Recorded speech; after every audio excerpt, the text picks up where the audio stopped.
Hello friends, నమస్తే అండి. అందరికీ శ్రావణ శుక్రవారపు శుభాకాంక్షలు and happy independence day. Salute to our jawans. Friends, ఒక చిన్న కొటేషన్ అండి. మనం మాట్లాడుకుంటూ ఉంటాం కదా ఫ్రెండ్స్, మనం మూర్ఖులం, పరమ స్వార్థపరులం అయితే మనం ఎంత నష్టపోతామో తెలియదు. కానీ మనం కల్మషం లేకుండా మనం ఒకరికి మంచి చేసినప్పుడైతే చాలా నష్టపోతామండి.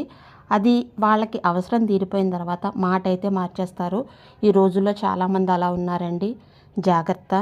వాళ్ళు నాలుగు గోడల మధ్యన మన కాళ్ళు పట్టుకుంటారు, దొంగేడుపులు ఏడుస్తారు, మీరే దిక్కు అంటారు, నాకు ఇంకెవరూ లేరంటారు. కానీ అటువంటివి అయితే ఏమీ నమ్మకండి. నెక్స్ట్ మంచి చెడు కూడా ఆలోచించండి. ముందు వెనక ఆలోచించకుండా చెప్పుడు మాటలు విని నిర్ణయాలు తీసుకోకండి. తర్వాత నాలుగు ఖర్చుకున్న ప్రయోజనం లేదు. మనకి కావాల్సిన వాళ్ళైతే మన నుంచి చాలా దూరం వెళ్ళిపోతారు. ఆ చెప్పుడు మాటలు చెప్పేవాళ్ళు మీ గురించి కూడా చెప్తారని అయితే తెలుసుకోండి.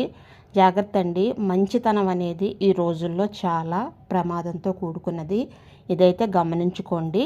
Thank you friends.